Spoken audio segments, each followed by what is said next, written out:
Solzhenitsyn said, for example, that one man who stops lying can bring down a tyranny. And he did that, so he knew. And he wasn't the only person who did that, but we each bear ultimate responsibility in some sense for the direction of our mutual striving forward. I think that's the core doctrine of the West, that each individual is sovereign and of divine and ultimate worth. And there's a commensurate responsibility with that. And so I thought, when I realized that, partly from reading Solzhenitsyn, partly from reading Jung, partly from reading Dostoevsky, Frankl, many people were pointing in that direction. Nietzsche, to some degree, that it was necessary for us to become aware of that and to take that responsibility on our own shoulders. And so I've been talking to people as individuals ever since, at McGill, at Harvard, at the University of Toronto, and then more broadly, publicly, inviting people to the adventure of their life, let's say, the moral adventure of their life, driven by my conviction that it actually matters whether you get your act together. Like, it matters eternally in some sense. It matters in a heaven or hell manner. In a totalitarian state, people are locked into tyranny because every individual lies. Every single one. And that's the grip of the totalitarian state. And to the degree that you are living in deceit, let's say, you're contributing to tyranny and the hell that accompanies it. And not in some little way. Not only are you not saying what you should say when you should say it, but you're not doing what needs to be done when you need to do it. You're turning a blind eye and allowing it to happen. But you're also not bringing into the world what you could bring into the world if you brought everything you could into the world. And that lack on your part of bringing into the world what could be there if you would reveal your light, let's say, that's cataclysmic. And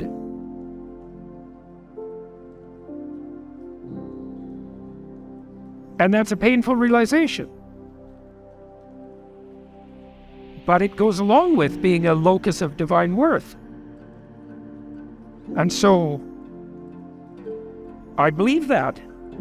I believe that if you fail to say what you know to be true, you corrupt the world.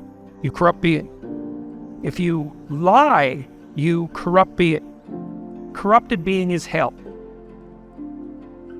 And if we all lie enough, then we have hell. And whether we all lie enough to bring about hell is actually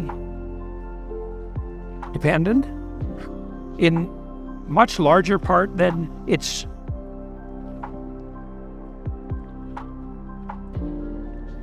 what would you say? It's that you might desire to admit, depending on your choice. And so one of the reasons we love doing what we're doing, I would say, is because we come to these events with thousands of people, and everybody at the event is there because they're trying to aim up. And often doing so, especially in contrast to their previous efforts. And that's unbelievably motivating and wonderful to see, but also necessary. We are very powerful now, all of us, with our incredible technological gadgets, our computational power, and that's going to get way more, we're going to get way more powerful than that really fast. And so you better get your act together, because children can't wield that sort of power without all hell breaking loose. And so I'm very optimistic, because things could be maybe better than we could even imagine. But if we want to, we could sure make them worse. So we all have to decide, are we aiming up with all we got? Or are we aiming down? So, and I hope that whatever we're doing tonight is a contribution to the consensus that we should each do what we can in the confines of our own life, in the unlimited expanse of the opportunity of our own lives to aim up. And if we all do that carefully enough, then up we'll go. You know, there's a gospel statement, something very harsh that's been attributed to Christ. Don't cast pearls before swine. It's a rough statement. And what it means is stop talking to people who aren't listening. It might be that you have someone in your family you can't reconcile with, because when you try to make peace, you're just rebuffed. And you can try multiple times and be rebuffed, and that might be a reflection of your lack of skill, and to some degree probably is, but sometimes you're talking to someone who is pursuing that misery. And until they're willing to not do that, you may not be able to communicate with them. But then part of that reconciliation process with your father would also be the development of the ability to distinguish between people or situations that you can address productively and those you can't. And those you can't, you have to just let go, and not push. And listen. Yeah, right, because people will tell you. Yeah, well, that's true. That's a good point too. I mean, if you keep talking to someone and they're not listening, and you stop talking, sometimes you can stop talking and just listen. And then if you listen hard enough, they'll tell you what their problem is. And that's really worth knowing too. So if you have a family member who you can't communicate with, and you keep trying to make your point, and it's not working, it's like, quit trying to make your point. It's not working. Why?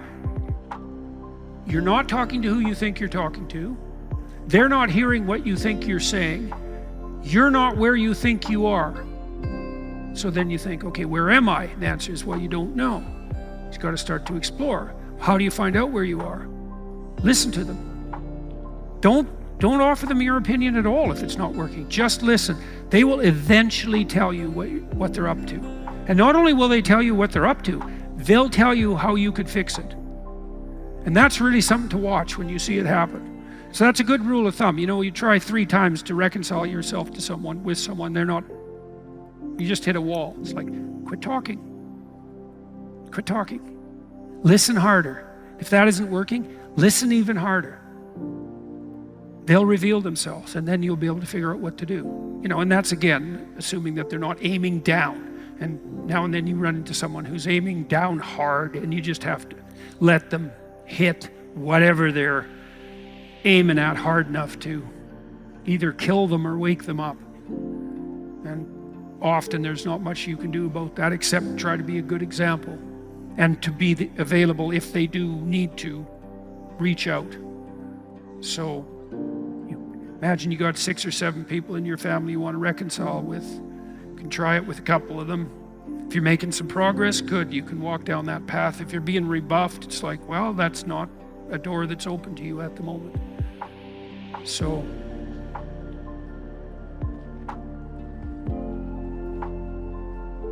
yeah, the promise is that you can atone for your past sins by confession and the genuine determination to do better in the future, right? And hopefully that's true, because otherwise, when you make a mistake, you're lost and there's no way forward. And the best way forward is to figure out what you brought to the table. That's at least somewhat under your control.